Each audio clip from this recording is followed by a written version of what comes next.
Hey guys, how's it going? It's Al. Welcome back to the cage.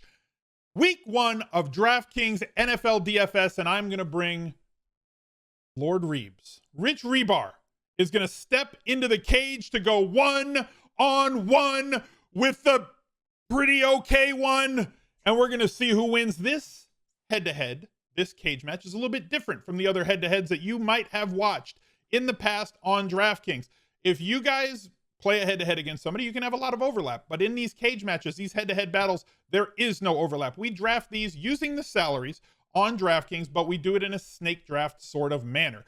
Rich has chosen to pick first. I get second and 2, and then we go 1-1-1 the rest of the draft. We are not playing for money for each other. We are going to be playing for money for charity. We're going to get into which 2 charities we are going to be playing for in just a little bit.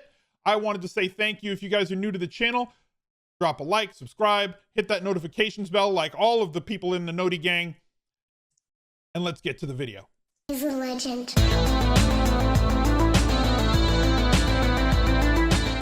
Hey Rich, how's it going, man? Al, what is happening, brother? Week 1 is here. I'm ready to kind of put on my tights, my singlet, step into the cage, maybe go on top of the cage, underneath the cage, outside the cage. We might have to just have an all-out brawl, Mick Foley style. I'm here for it. I'm glad that I have a chance to be week 1 of 2021. Hey, we're gonna go hardcore in the cage. I may or may not have a snake in a bag underneath the ring apron to release on you in the cage at some point. We are going to be playing for charity today, but first of all, I want to let Rich know, let you know where you can find all of his work. So Rich, why don't you tell them your Twitter handle, where they can follow you on Instagram, and where they can find all of your amazing articles and content this season. I'm at Lord Reebs on Twitter. You can find all my work at sharpfootballanalysis.com. I basically cover everything under the sun, from game theory, player analysis, how we are at ADP, everything, dynasty content, DFS. We do it all over there. I wear many hats because I just love this stuff. I live for it. Really love fantasy football and the game of football itself. So if you like that, if you want someone else that loves that stuff, I assume you are if you're here, definitely go and check out some of my work if you haven't already. Fantastic. And as I said, we're playing for charity. How much are we playing for this week, Rich? Well, I think that this is year 102 of the NFL, so I think we should play for $102 plus.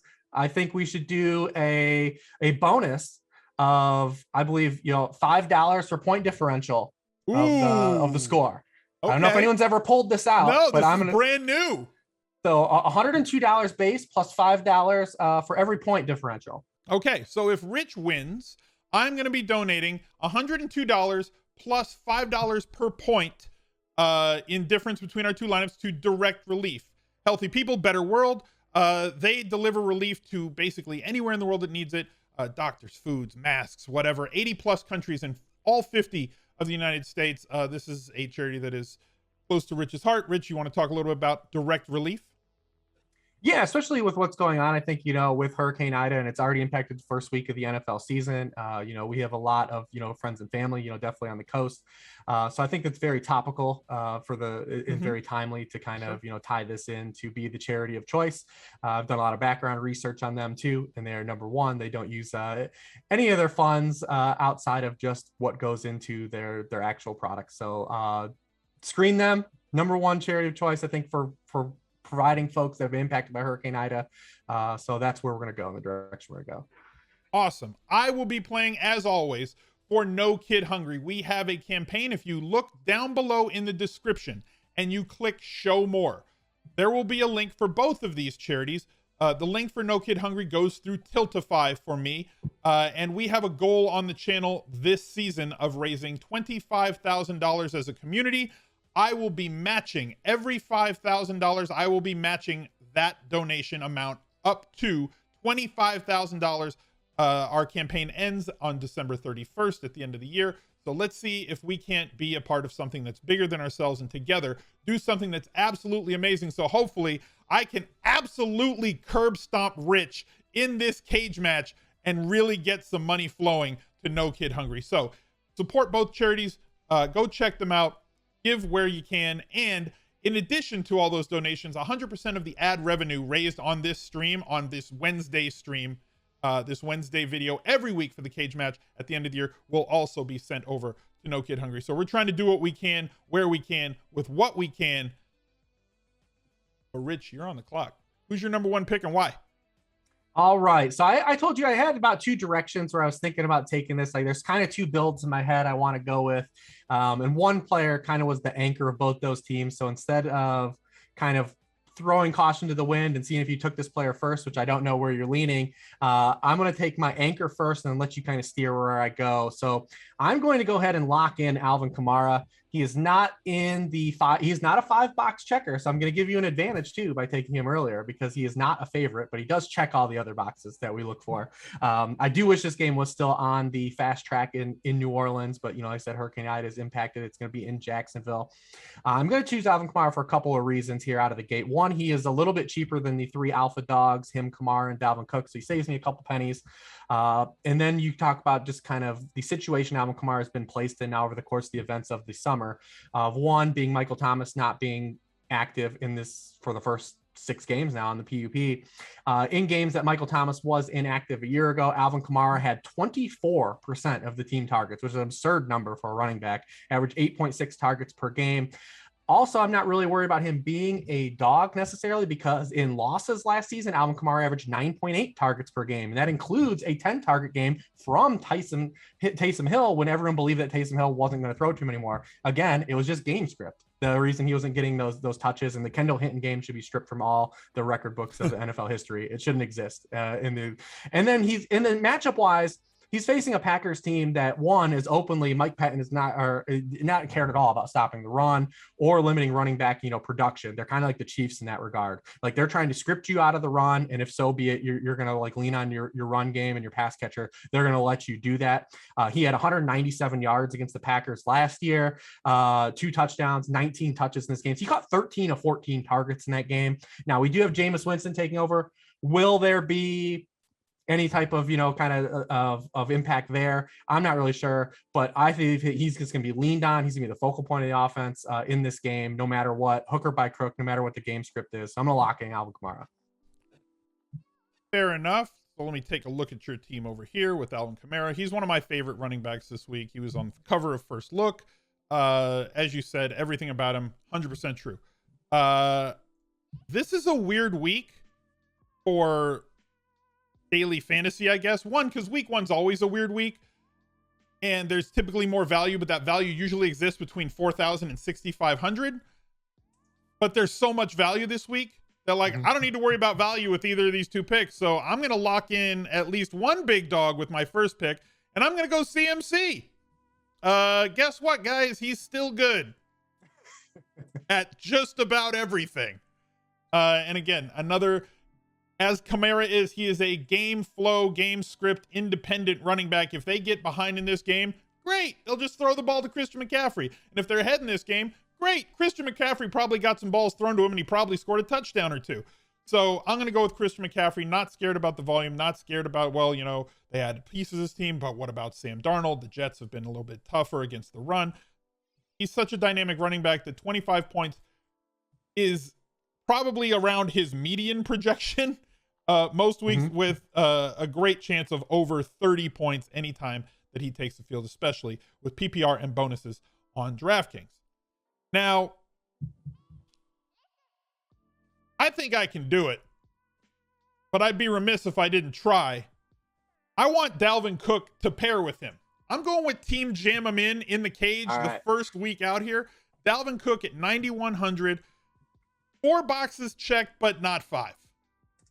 Okay, we've got inside the 5 work, expectation of 20 carries, used in the passing game a ton, and they're favored. So he's not at home. Great. Cincinnati is an up-tempo team. I don't think that there's very much chance of him getting scripted out of a game if Cincinnati does happen to get up early in this game. Let's say Cincinnati gets up 10-0. Well, they're just never going to use Dalvin Cook the rest of the game. That's just not true.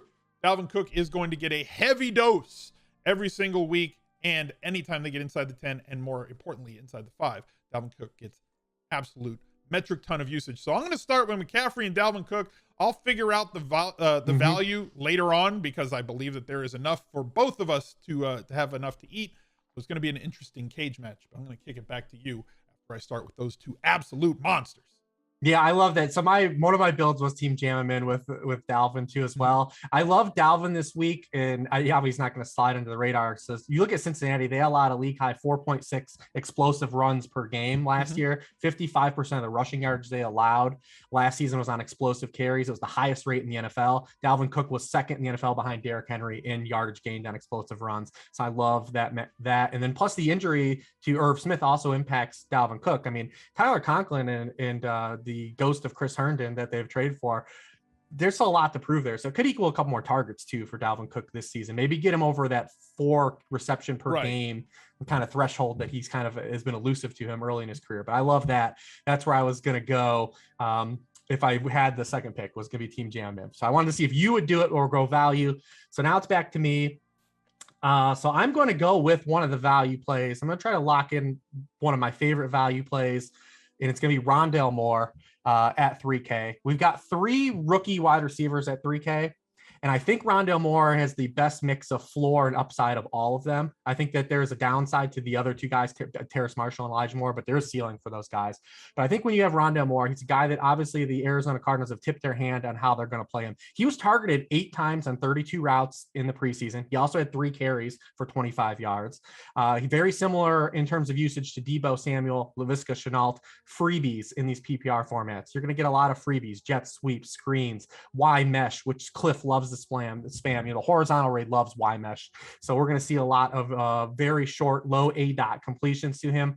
I love this matchup for Arizona in this game as road dogs against the terrible Titans defense that was completely horrendous and stopping anything that any offense wanted to throw on them. And we'll see how improved they are. I also like this game from a game perspective, like everyone, because it's going to be hot in Nashville. It's already forecasting to be 85 plus degrees at kickoff. And when you look at these hot games in week 1 in recent years, games that have been 85 degrees and plus, they have averaged 55 points per game over the past 3 years, 57 points, 66 points, 48, 69, 47, 55 the past 3 years. These are game totals, high game totals. So at 3K, I think he's going to be my little value fun money guy, and see what else I can do with the rest of this lineup. Fair. So there goes Rondale Moore, one of the 47 sub $4,000 wide receivers that are on the board here in week 1, which is why I did not go value. Typically, my style of play in these cage matches is to like lock in the value immediately so that I can then have some flexibility later with my lineup. But like, I didn't feel like I really needed to do that because there's just so many of them, right? There's just so many this week. So I'm going to do one more thing. And again, this is not a necessary thing in cash games, but this is a player that I did want to lock in here. I'm going to get Higgy with it and go with Tee Higgins against Minnesota, who allowed the 2nd most yards per wide receiver catch and the 3rd most yards per deep pass attempt last season. Maybe you could speak about the increased velocity during camp from Joe Burrow, the dropsies from Chase. All those things right now seem to point to the fact that Tee Higgins is going to eat early, at least in this season, until Jamar Chase can get his legs and feet and hands underneath him. So Higgins at 4,700 is a screaming mid-range value to me in this spot with big-time upside and a really high floor. I get a little bit of push and pull with Cook and Higgins. It saves me a little bit of money. We know that we've got a defense. We know that we've got a tight end to play. And I like where my lineup is kind of shaping up here early. So yeah, I love it. I like it too. I like it as well. You've got 3 really good players, and we're going to have good players. That's the thing. Both lineups are just going to be outstanding because of how much value there is this week. Yeah, I really like that selection. He's definitely a guy that it was on my target list. I'm going to go ahead and run this back with Arthur Juan Brown of the Tennessee Titans. One of my favorite, redraft picks this season as well. I mean, we've seen the ceiling potential for Arthur Juan. He has been just a hyper efficient player in the NFL. In his 2 years in the NFL, he's 33rd in NFL in the targets since he's been in the league and 35th in receptions. But he's 16th in receiving yardage, 5th in touchdown receptions, 14th in PPR points on those opportunities. He's 4th in yards per route run his 2 years since entering the league. And we haven't seen the best of what he has to offer. And he's a guy that's consistently got better every level of football, from Ole Miss all the way through the NFL, his 2 years in the NFL. I believe this will be the best season we've seen from him, a complete season. If we just get one season where he gets 135 plus targets, and we're really going to be cooking with something here. He is going to be facing this Cardinals team that, when you look at this secondary, they lost Darqueze Dennard to injured reserve. Malcolm Butler was placed on the retirement list. That leaves them with a depth chart of Byron Murphy, Robert Alford, who has not played in the NFL since 2018, Marco Wilson, a 4th-round rookie who was terrible at Florida last year, Tay Gowan, and Luke Barco, who I'm pretty sure is not a real person. That guy is made up on the depth chart. That's a player-created name from Madden. Yeah, absolutely. So I'm looking at Arthur Juan. He's got to be licking his chops right off the rip against the secondary. I mentioned kind of this game. I get a little bit of a game stack. We'll see if Derrick Henry comes back to kind of stick a thorn in me and put me in my grave here. But I'm going to run it back with my 2 pass catchers in that game. Fair enough. So very easy and very look, it's so easy to fit anybody you want this week. But like, there's no pressure. The cage match to me isn't always about value. It's not about extracting the best lineup. It's about inflicting as much pain on my opponent as I can possibly inflict, and I don't know if I can do that, you know, with where the value sits this week. Unless I get a little leverage against your Alvin Kamara usage with Marquez Callaway at 3,400. So now if the ball goes up deep, and you know that Jameis Winston loves to put the ball up deep, and Marquez Callaway and that big number 1 can run underneath it, slide into the painted area, and inflict as much pain as possible when you see him just high-stepping it into the end zone. Oh no, Callaway got the touchdown. I have Alvin Kamara. I'm going with Callaway in the cage. Partner with Tee Higgins, Dalvin Cook, Christian McCaffrey. We're off and running. This has been a fun match to draft so far. Yeah, lots of fun players. I like that. I can't wait for Taysom Hill to score a touchdown in that game too. No! It'd be extra salty all together. All right, so you went Callaway. I mean, I'm going to go ahead and just keep this train moving then and keep building out around this deck. I'm going to take Kyler Murray. And I mean, this lets you go. Paying up at QB. Yeah, I'm going to go ahead. I think I have Kyler Murray as my QB1 this week. If you look at last year, he was the guy that was the QB1 in overall scoring through 10 weeks of the season. Through 10 weeks of the NFL season, he had the most fantasy points of any quarterback ever in NFL history. Only played 9 and only played 9 games. He's averaging 29.2 fantasy points per game. He gives me that Konami on brand upside. I know that I left you a cheaper Konami guy now for you to build around, but that's okay. I'm going to go ahead and lock in for a guy that I believe he's got a shot to get me the bonuses on DK. So I have a shot to get this 300 passing yard bonus here and to get the rushing upside that also comes with him. Because in 16 career games against bottom half defenses, and Tennessee was 27th in EPA against the pass last year, 21st in yards per pass attempt, 22nd in completion rate allowed. Kyler Murray has averaged 260 passing yards per game, 7.8 yards per attempt against other teams that rank in the top half in terms of passing EPA. He's averaged 6.4 yards per attempt and 220 passing yards per game in those games. So this is a complete upside kind of game environment for him. And I'm just going to keep building around this game and let Derrick Henry, again, bury my whole team. That would be bad for you. Yeah. If Derrick Henry has one of those monster weeks, that would be really bad for you. Like, Kyler Murray has been somebody I've been talking about all off season. I love the fact that you brought up that point about him through 10 games last year being the number 1 quarterback through 10 games of all time, and he only played 9 of those games. Then he had that shoulder injury, and it kind of derailed the rest of the season. They didn't run him as much, and he wasn't able to throw the ball as much because of the injury. But like, Kyler Murray this season, with the additions of the zombie of AJ Green, you know, and the addition of Rondale Moore replacing the corpse of Larry Fitzgerald, like, this is a way more explosive and dynamic offense. And the horizontal raid has, since it's been there with Cliffy, has needed more talent, depth at wide receiver. Depth wasn't enough. Andy Isabella being the 3rd best wide receiver on the team was not good enough to make this offense go. But now if he's like the 5th best wide receiver on this team, behind, you know, or 4th or 5th, wherever you rank Kirk versus Isabella, now you've got depth and speed and the ability to get deep and the ability to use those wide receiver screens, breakout screens, bubble screens, and everything else that they run there to allow him to get moving, right? To allow Kyler to do his thing. And Tennessee has not been a team that's been able to pressure opponents' quarterbacks. It's just not what they do, right? So like they had the 5th lowest sack rate when blitzing last year. They're just not success. They're not a good defense, right? Nope. And Kyler Murray is a very explosive and dynamic offensive weapon. So love the player, love the pick. Hope that you guys have been drafting him through draft season, or if you just weren't listening to me, that's fine. How much of a mistake was it to take a quarterback that early? I don't know. I mean, look, I'm sure I'm going to let my poker playing friends just dissect all of the, this is the absolute meta. Like the one-off positions like defense and quarterback, I personally feel that you can wait on unless there's that one guy that you have to have, right?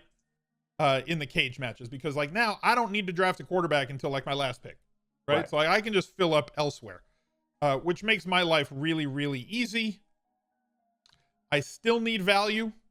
I'm at 4,600 per player, but I'm going to take another amazing player off the board here in another great offensive environment in the Dome in Atlanta.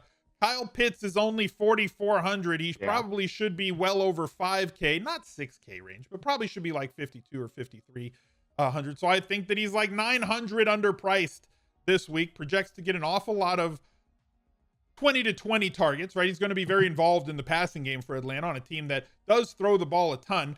And because of his size, it's going to be him and Ridley when they get in close, right? So like worst case scenario, he's a poor man's Julio Jones in terms of usage.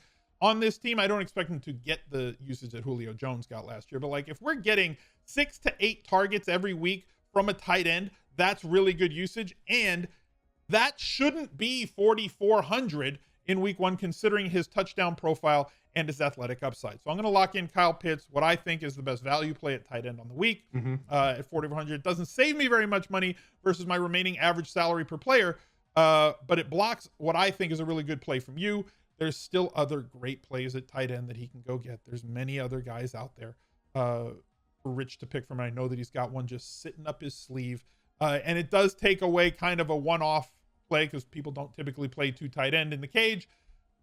But I think there's so much value at wide receiver that I don't need to take another one here. So 4,700 remaining per player, 18.9 for me. And I'm going to kick it back to you.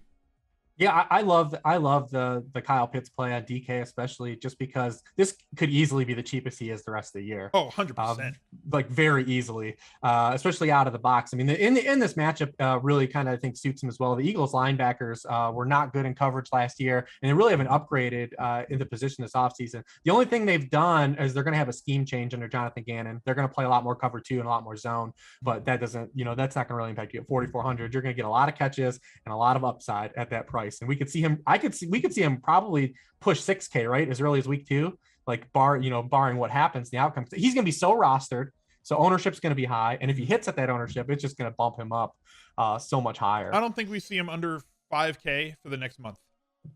Yeah, absolutely. I mean, and that doesn't mean that he's just because like people are just going to roster him. He has to be like top 5 in the position at pricing, top 6 in the position at pricing, regardless of matchup. All right, so I'm looking at your roster. You still got enough fun money to have a good time here. Trying to think of what direction you're going to head. See if it's beneficial for me to block you or not at a guy that I think you might be eyeballing. I'm eyeballing everyone, Rich. Eyeballing everyone. I'm in all places at all times. But you know what? I'm just going to keep swerving into the skid. I'm going DeAndre Hopkins. We're just going to go nuts. Full on game stack. I love it. We are going nuts on this game. And I know it's a little chalky, but I mean, you look at Hopkins, especially in his full PPR format. I like him a lot more in DK than I do on FanDuel because only 12.5% of his PPR points last year came via touchdown production. It was the lowest rate of all top 12 receivers. He was a reception stacker, 115 receptions. And he actually, his touchdown woes, I guess if you want to kind of say that he has them, kind of go back 2 years ago as well. He's been a guy that hasn't really found the box a lot, but he is also no stranger to roasting and tormenting the Tennessee Titans. He averages a robust 100 yards per game against them over his career. He's had 94 or more receiving yards in 9 of his 13 games against the Titans, and the Titans were 31st in points allowed per game to starting opposing wide receiver 1 options last year. The only upgrades that they made, they had a 32-year-old Janoris Jenkins. They're going to be starting Christian Fulton, the second-year player. They had Caleb Farley and Elijah Molden on the back end as well. So, I mean, I think DeAndre Hopkins come right out of the gates, have a high floor of receptions in this game. And I've got a full-on game stack going here. You do, in fact, and it's tremendous, and I love it. So let me get your screen back up here real quick. DeAndre Hopkins. I mean, I don't need to say anything about him. He's amazing. You have a very viable lineup here. If that game has 70 points, I lose. If it has 30, you win. If it has like 45 to 50, it's going to be interesting. But if they score like 75 total points, it's just an L for me in week one. That's just the way it's going to go. I'm going to try and tighten the screws a little bit on you here. Little bit. Not a lot, right? Not a whole lot, but like just a little bit. You took one of the Moore brothers. I'm going to take the other. Mm-hmm. Elijah should see a lot of the field this week, right? So, like, my issue is that this is a little bit up in the air because if Crowder can play, that's going to be a little bit of a downgrade in terms of his snap percentage here. So there was a safer route for me to go, but this is kind of where I want to go. With Elijah Moore, I believe in the talent. I think that he's been lighting it up this offseason, in this preseason with their OTAs and with everything else that they've done. I think that they have to get this kid the ball, and Carolina is ill-equipped to stop anybody that can catch the ball. And outside of, like, Corey Davis is good, but, like, he's not just a guy, but he's also, I don't believe that he's like super special moving forward, where Elijah Moore might have that it factor to be that guy that makes all the big plays, especially when he does not have to have all of the pressure and all of the attention being paid to him by defensive coordinators and defensive backs. So I'm hoping that Crowder doesn't play this week to make this an absolute smash situation. But even without it, there's a solid floor with a chance for a ceiling on a long reception here. And we know that the rookie, if nothing else, is going to challenge deep because that's just kind of what he does. So this leaves me with a lot more salary on the table. I have 5,300 remaining. There's different routes that I can go. I still have a quarterback to pick. There's multiple defenses at cheap prices that I could go after if I so chose. I like the way that my team's shaping up, even though it's not as heavily correlated around one game. If you're right about that one thing, I'm in a lot of trouble, right? I got to be right about a lot of different things, but I like the floor that I have with these two value wide receivers coupled with the super studs that I have at running back. Yeah, I love it. One of my favorite Elijah Moore stats is he averaged the most receiving yards per game of any wide receiver prospect in his final season ever. Any Power 5 wide receiver ever entered the NFL in his final season. He is bona fide. Yeah, I'm really curious to see because they've already talked about he's not going to just strictly play in the slot. No. He was a guy that was a prototypical slot in college, but they're going to get him the ball downfield. The Jets are a team that I think could be sneaky early in the season. They could be fun, a lot more fun than people think. It all obviously a lot rides on Zach Wilson, but I really love their offensive line upgrades from a scheme stance. We don't really have to lock in and worry about like the running backs there. It's just going to be a committee. So I think there could be a lot of upside for the Jets early in the season. I hope that I'm not wrong, but they could be fun to watch if nothing else. They'll be a lot more entertaining team than they have been in past years. Al, I think you know what we got to keep this train rolling, and let's continue to have a rookie wide receiver party. Okay, we've been doing it. A lot of young receivers so far. We took both the Moores. I mean, Tee Higgins is a second-year guy. I'm gonna go with Devonta Smith. The complete upside Hail Mary play here. But when you look at the way that he fits paired with Jalen Hurts had the highest ADOT of any quarterback in the NFL last season. He's not as scared to push the ball downfield. A little bit of accuracy issues there too. But when you look at the situation Jalen Hurts was placed in, he played behind the most injured offensive line in terms of adjusted games missed last year. The Eagles used 14 different offensive line combinations. In terms of all rookie quarterbacks, Justin Herbert included, Jalen Hurts averaged the most yards per attempt from a clean pocket. So we get him some more clean pockets against this Dan Pease now led defense, the Atlanta Falcons. Also, the Atlanta Falcons allowed 4.1 completions per game of 20 plus yards. That was 31st in the NFL. They were 29th in the league in fantasy points allowed on pass attempts on targets over 15 yards or further downfield. I think this gives me a little bit upside. It gives me a little piece of that Atlanta Philly game, which I assume that maybe, and this might even give me attachment to one of your quarterbacks. It might. It might give me attachment to your quarterback, so I might be able to steal a touchdown from your quarterback here. So I'm going to go with Devonta Smith as a complete wild card upside play here. And I believe he walks into leading the team in targets from week 1 immediately. That's the thing that I've been kind of juggling, right? So like the question is with the Eagles, how much are they going to throw the ball with Hurts at quarterback, right? So if they throw it like 25 times, they take the Baltimore model and they just become a super run heavy team and throw it when they have to 20 to 30 times a game. That devalues potentially Hurts a little bit, but it also devalues all the pass catchers. That's not what they were with Hurts last year, though, him throwing it like 30 to 45 times a game in the 4 games that he started, as well as running it 8+ times. He added like 10 points per game with his legs before ever having to throw a pass. So he was actually tremendous last year. So if he throws it that much this year, Devonta Smith has got to eat. Yeah, so we're rookie wide receiver party here, huh? We're in on the young guys. Look, man, there's so many of them. Like, I've made a lot of lineups on stream. I've done a few lineups for videos already, and like, I have an uncomfortable amount of rookie pass catchers in a lot of those lineups.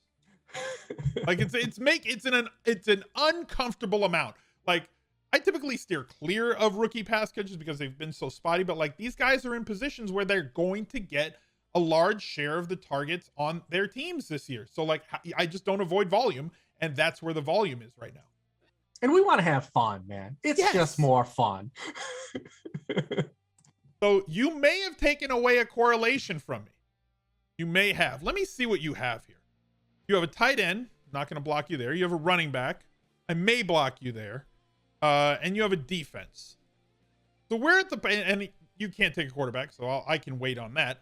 I'm going to take one of the 2 defenses that I think are really good on this slate. Like, there's a lot of, great defenses near the top, like going against Jared Goff as 49ers. You want to pay $4,200, fine. I tend to pay down at defense because of how much variance there is inherent in the position. And I also don't avoid teams that can score the football, right?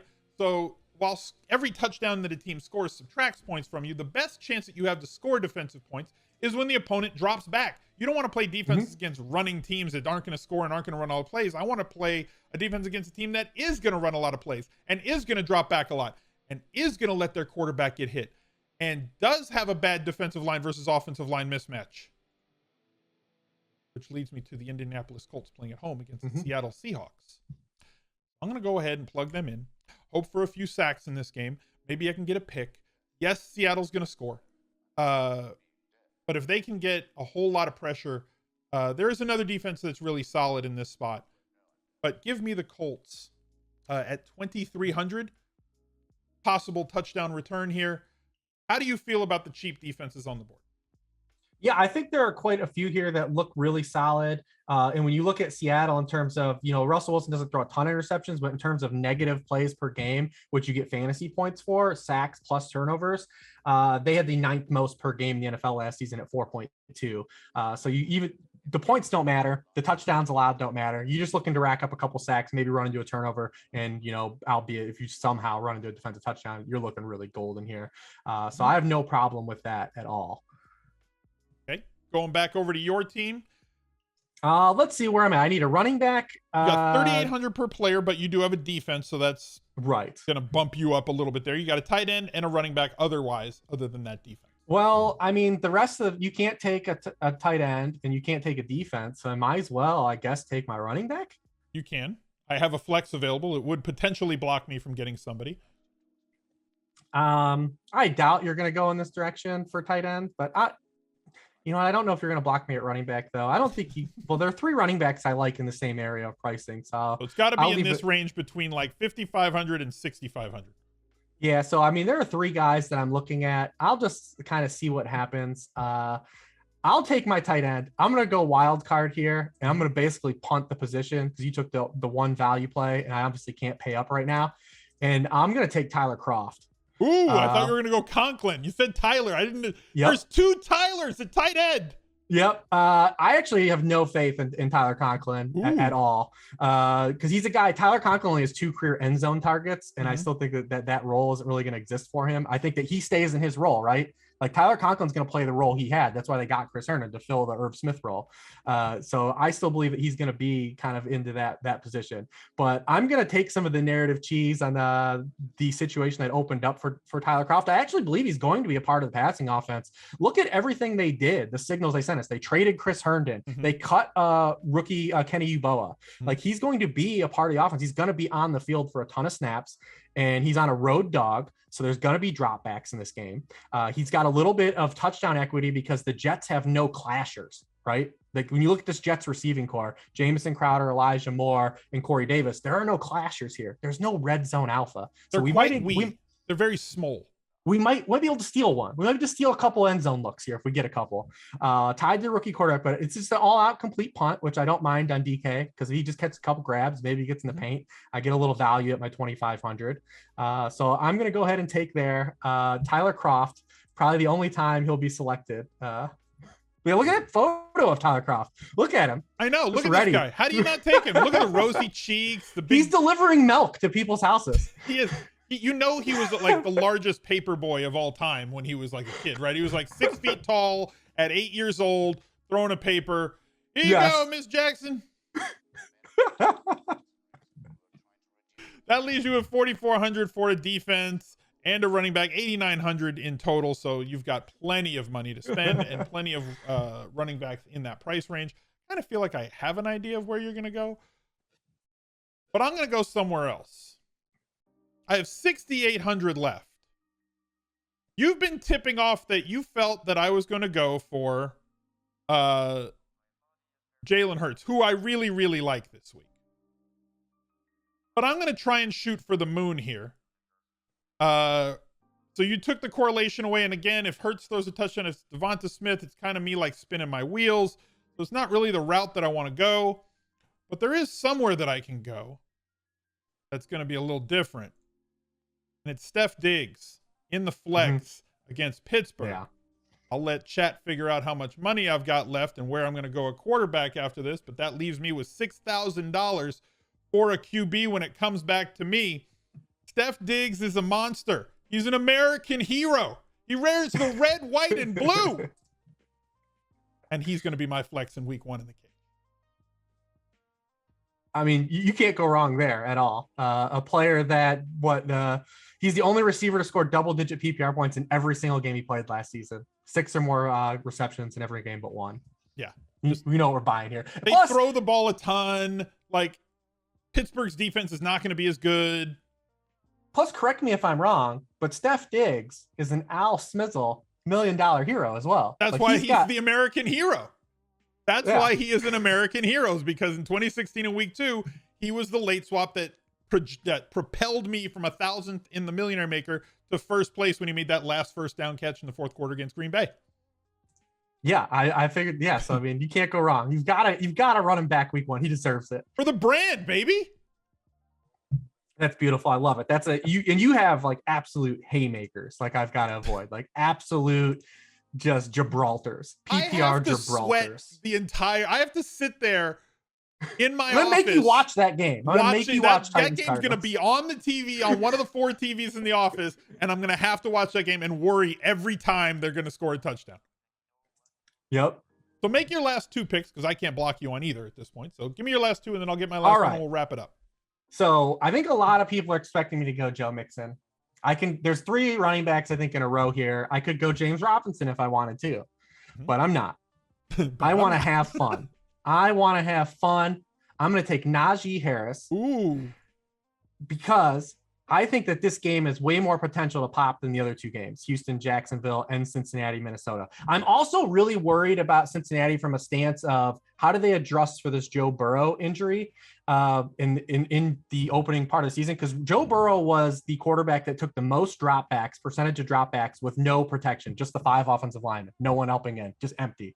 And I'm curious to see if the Bengals adjust and recalibrate, if they ask Mixon to block a little bit, or they have Uzoma block, if they do some things to kind of aid Burrow's acclimation to kind of getting up to sea legs. Maybe he's just fine, and there's no concern. But also I am worried too from Mixon's stance, from week 1 stance, that when you look at the Vikings defense, what they bring back this year, that they didn't have last year. They were the third most injured defense in terms of games lost last year. They're going to be getting Danielle Hunter back. They get Michael Pierce back. They add Dalvin Tomlinson. They still have Eric Kendricks. They still have Anthony Barr. The front seven of the Minnesota Vikings is really good objectively on paper. They had Sheldon Richardson as well. So Mixon has been known to run into some inefficiency. So I'm going to pass on him here. I want to have fun. I want to look at the Steelers-Bill game as having a little more upside than it was last year when the Steelers were hitting their 11th hour dredge of not understanding how to call offensive plays last year when these two teams played in Buffalo. I am interested in what Matt Canada's done so far this offseason. When you look at what they've done so far, they've used jet motion on 60% of their snaps. They've used play action 23% of the time. Now it's preseason. They might not do these things in the regular season, but last year those marks were 44% and 9.6% of the time. Roethlisberger himself only used play action on 20% of his dropbacks last year, and he was under center in the preseason 38% of the time. He was only under center 20% of the time last year. So I think this offense is going to be different for so long.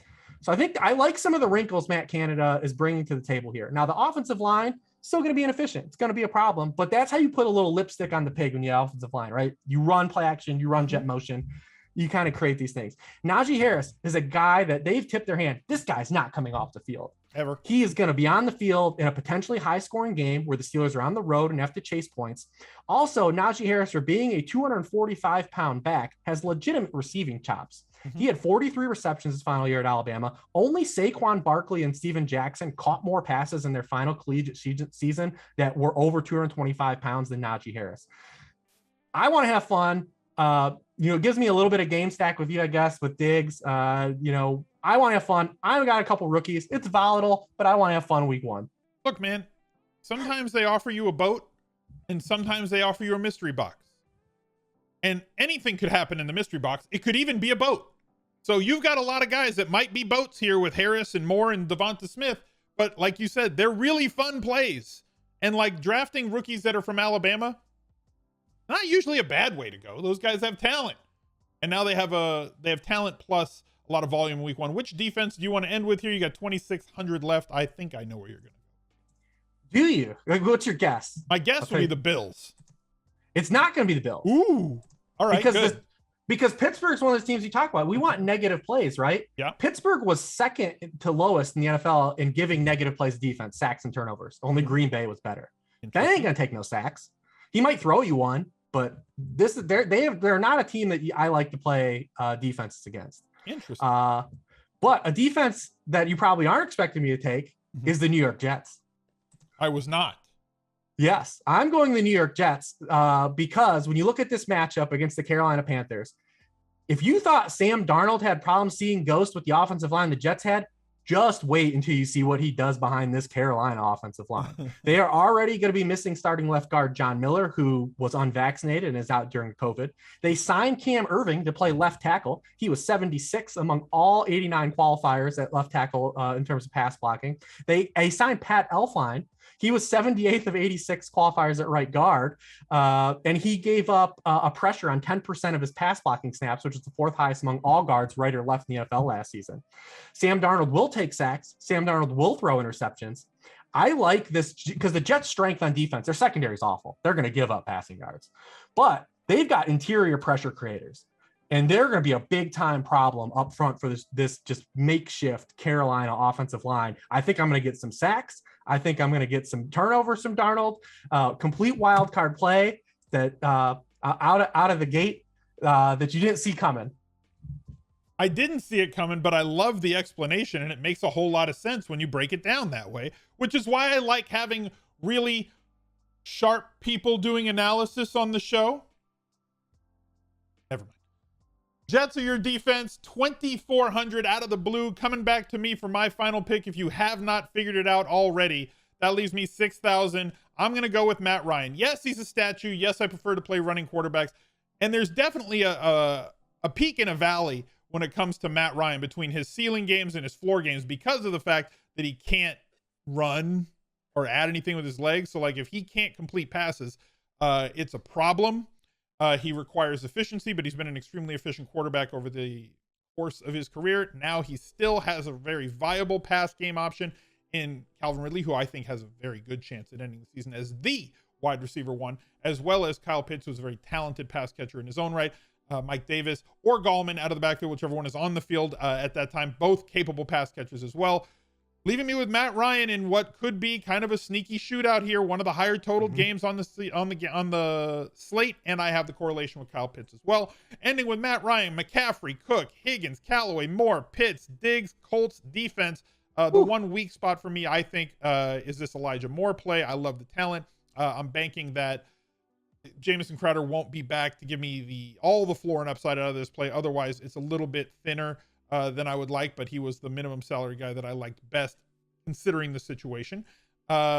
Rich's team, basically that Arizona-Tennessee game, Kyler Murray paired with Rondale Moore, A.J. Brown, DeAndre Hopkins with Kamara and Harris at running back, Tyler Kroft at tight end, Devonta Smith, the rookie, at the flex, and the Jets D, so eloquently described by him.